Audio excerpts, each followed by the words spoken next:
The labor market. Hold on, please. I need to change the internet. Okay, just hold on, please. Okay. So when talking about the labor market, we're talking about where demand for labor and the supply of labor is being exchanged. Demand for labor and supply of labor is being exchanged. That is what labor market is. We scroll down.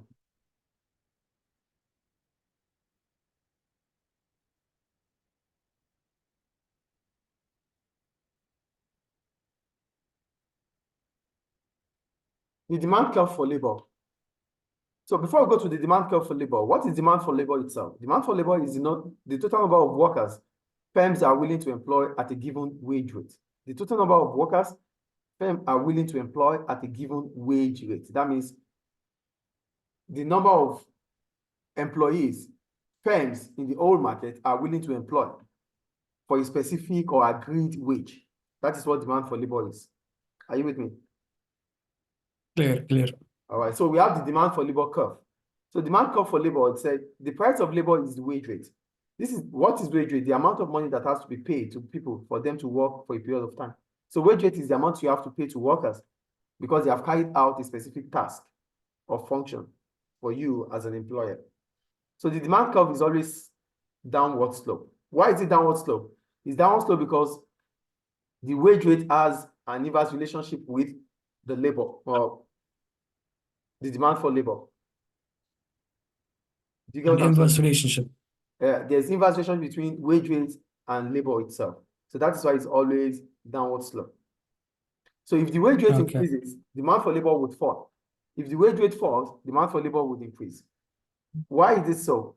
When the wage rate increases, firms will feel like they have to increase their cost of production or cost of wages, which increases their cost of production. They wouldn't want to do that.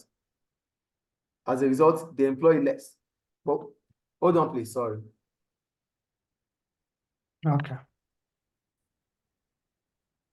So firms will not be willing to employ more workers when the wage rate is high. When the wage rate is high, the demand for labor will contract. Are you with me? Hello? Hello? Hello. Can you hear what I said? Do you get what I said just now? Can you repeat, Mr. I didn't hear you. I said when the wage rate increases, the demand for labor will contract. Firms will not be will contract. Firms will not be willing to employ more. But when the wage rate falls, it will expand. Firms will be willing to employ more. I think people will be willing to employ more. Yeah, yes, that is clear. the expansion there. I think it's clear. Clear. So what are the factors that affect demand for labor? So when wage is one of the factors that affects demand for labor, but when it is wage rate, it's only contract or expand. But the other factors will shift demand for labor rightward or leftward. Get my point here. When the wage rate increases or decreases, the demand for labor will either contract or expand. But the other factors will shift the demand for labor curve rightward or leftward. Are you with me? I'm with you. All right. So the first factor that could shift this demand for labor curve rightward or leftward is the demand for the product.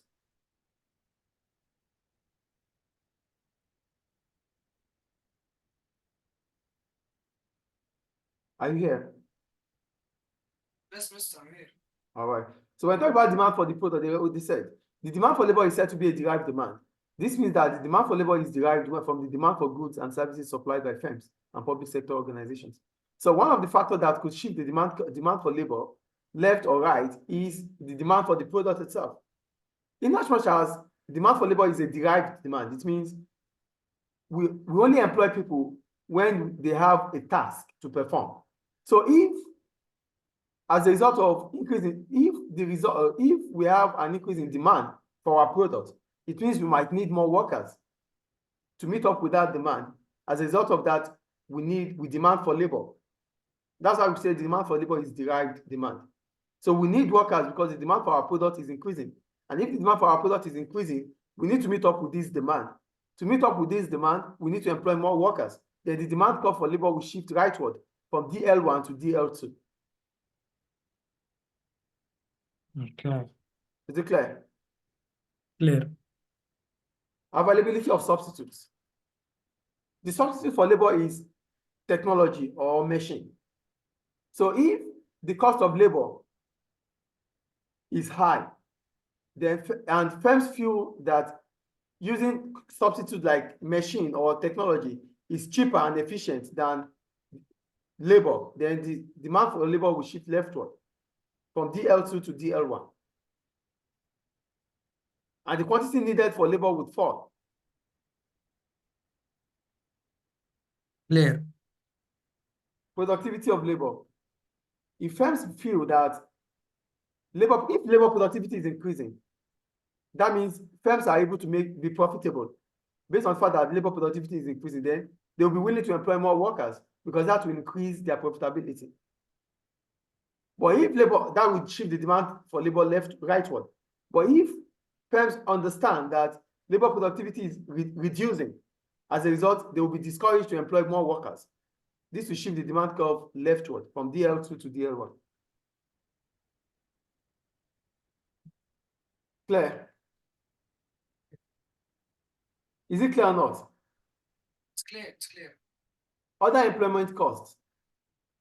If the amount to be spent in employing workers is high, then firms will be discouraged to employ more workers. The demand for curve will shift leftward from DL2 to DL1. That means the quantity of labor needed in the market will reduce from QL1 to from QL2 to QL1. Do you get other employment costs? That means we're talking about the salaries, the insurance to be paid, the pension, everything that surrounds employment. If it is increasing, firms will be discouraged to employ more workers. As a result of that, the demand for labor will fall. Okay, clear. Okay. We go to the supply curve for labor. What is the supply of labor? Supply of labor is the number of workers that are making themselves available for a given wage rate. The numbers of workers making themselves available at a given wage rate. That is the supply of labor. Do you understand supply of labor here? Clear. The number of workers making themselves available for job at a given wage rate. Now, what happens with the supply curve for labor? The supply curve for labor is always upward. Why? Because there's a direct relationship between the wage rate and the quantity supply of labor. So if wage rate increases, the supply of labor would increase because people will be willing to work. And if the wage rate falls, the supply of labor would fall because people will be demotivated to work as a result of the wage rate. Is it clear?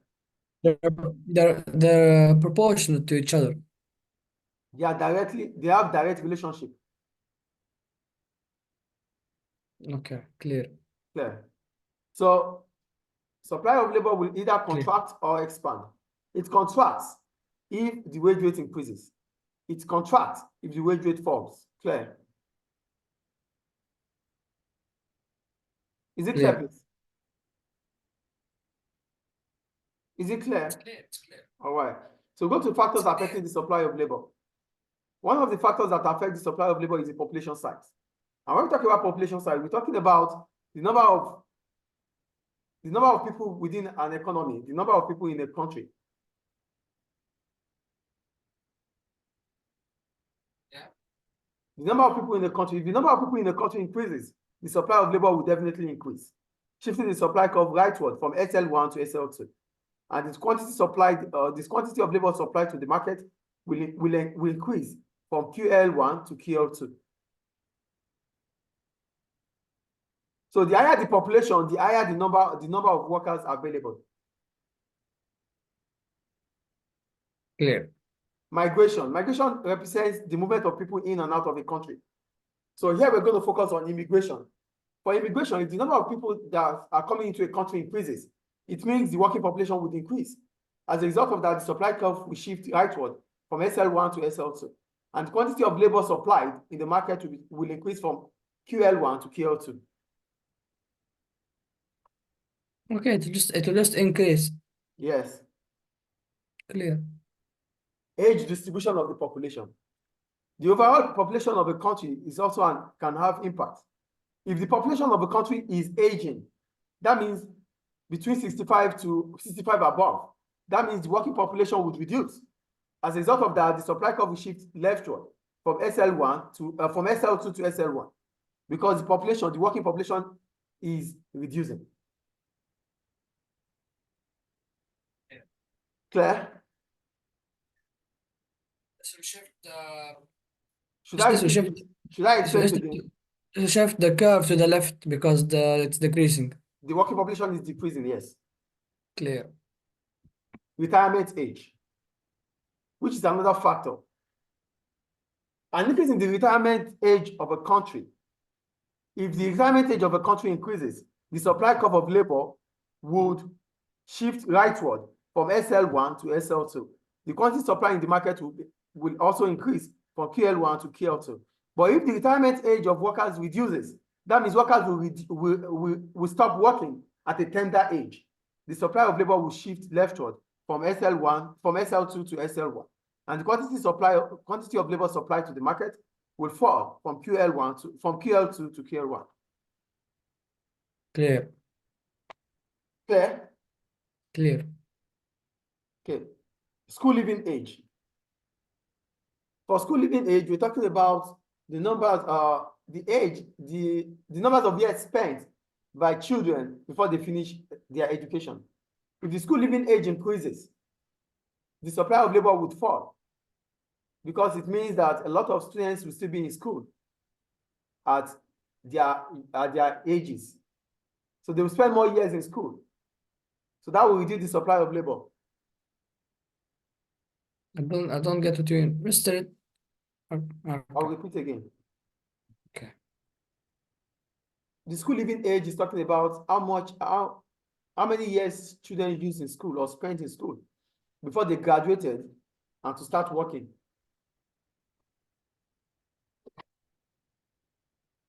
Are you with me? I'm with you. All right. So if they spent more years in school before graduation, it means the supply of labor would fall in such economy.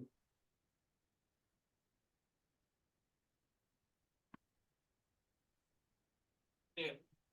Is it clear?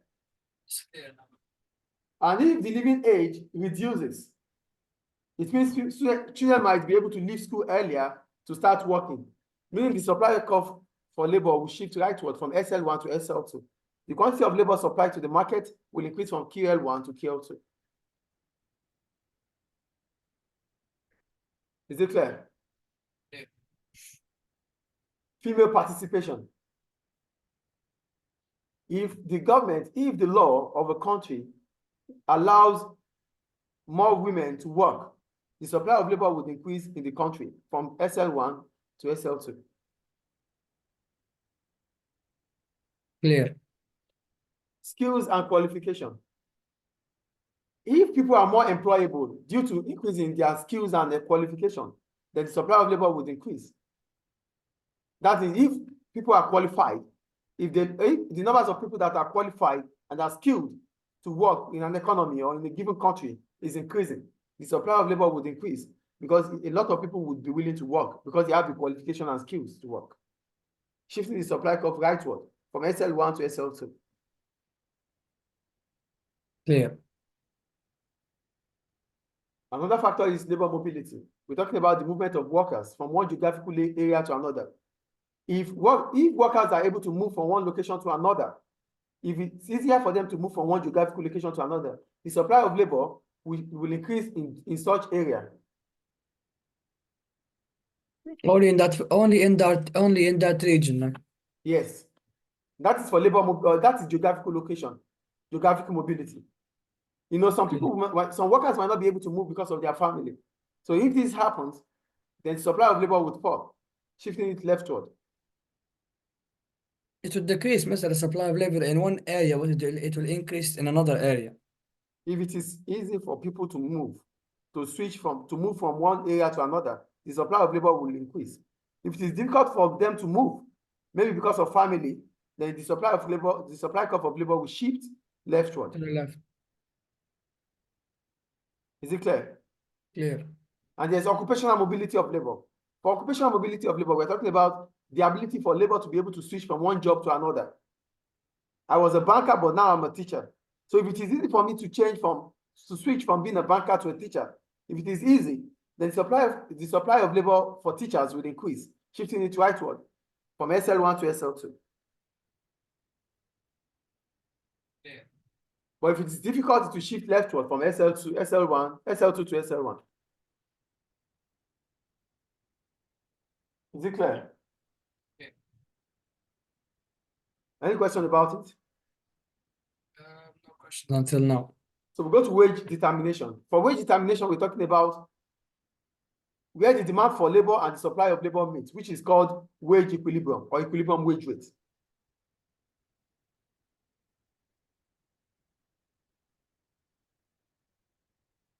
Are you with me? Yeah, I'm with you, Mr. Yeah, so wages is determined by the demand for and the supply of labor. So wage rate is determined by the demand for and supply of labor. That is what it means. So what determines wage is the demand for and supply of labor. So if the demand for labor is increasing, the wage rate is definitely going to increase. If the demand for labor is reducing, the wage rate will definitely fall. And if the supply of labor is increasing, the wage rate will fall. If the supply curve of labor is increasing, the wage rate will fall. If the supply curve of labor is reducing, the wage rate will rise. Is it clear? Clear. That is what determines wage rate. Any question about that?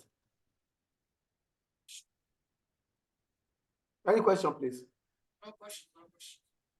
The next one, the importance of the quality and the quality of labor to businesses. When the business is considering locations for its operation, it is not just the cost of labor that is important. It is also the quantity and the quality of human capital. A business is not likely to locate a factory in a particular place just because labor is cheap. A business has to consider whether the labor available meets skills required to maintain quality standards. Businesses cannot afford the consequences of poor quality work. In some of the locations where labor is cheap, most of the workers are unskilled and often poorly educated. Consequently, a business setting up an operation in that location may have to invest substantial sums of money in training unless all the work on offer is unskilled. When the business is trying to locate his factory or his business, it should not only consider the cost of labor, it should also think about the quantity and the quality of human capital. And when we talk about the quality and quantity of human capital, we're talking about the skills, the knowledge of workers. Because the knowledge and skills of workers will increase the productivity and the quality of your output. Are you with me, please? Mr. Are you with me? I don't fully understand it, Mr. You don't fully understand. I will explain again. As a firm, if a firm is trying to locate its business in one geographical location, it should not only consider how cheap labor is over there. It should also think about the quantity and the quality of labor. And when we talk about the quantity of labor, we're talking about how much more of workers are available and how are they skilled or not. These are things you have to put into consideration. Why do you have to think about the quantity? You have to think about the quantity in case of expansion in the future. Do you think that geographical location or that location will give you more workers when the needs be or when the needs arise? That's the first point. The second one is about the quality. How skillful and knowledgeable the workforce over there are. It is important because this will determine the quality of your output. Okay. Is it clear now? Now it's clear. Great. So, putting this into consideration, it means you have to think about them. And if you are thinking about cheap labor, well, you can get it. But if what is needed by the company involves skilled job, you have to train your workers because they are unskilled as a result of being cheap. Then you have to spend to train them. Except if the jobs they have to carry out or the task that they need to carry out is for those that are unskilled. There's no point, there's no need to think about human capital. Is it clear? What do you mean, Mr.? Human Is it clear or capital. not? Mr. What did you mean by a human capital part, Mr.? Human capital is the value that No, I know it. I know what human capital is, but the point you mentioned just now. I said if the factory or the business is thinking about using unskilled workers for a skilled job, it needs to train them to improve their human capital. Okay, clear. But if the job they have to do does not require skills or specific skills, then you can employ unskilled workers. Then that is cheap. Okay, clear. Now, the impact of education and training on the quality of human capital. I'm just going to summarize this. Okay. The quality of human capital and the quality of labor can be improved through education and training. We know that, right? Yes. So with training and education, people become better. So there are two ways to get this done. If the economy or if the country wants to improve the quality of its human capital, the government of the country might invest in training and education. So government will see it as an obligation for them to invest on it. So government will finance education and training to improve the workforce. Through education and training. Yes, so if government of the country does that, it means that the workforce of that country will become employable, and that would encourage multinationals to come into the country. Yeah. That is for the government. And for firms, if they want to improve the human capital of their workers, they have to train them, they have to invest in training. And if they do that, the workers become motivated, productivity will increase. But if firms do not do that, then workers will become demotivated and they might be leaving the job. Clear. We go to the multiple choice question. Which of the following would help to increase the labor supply in a country?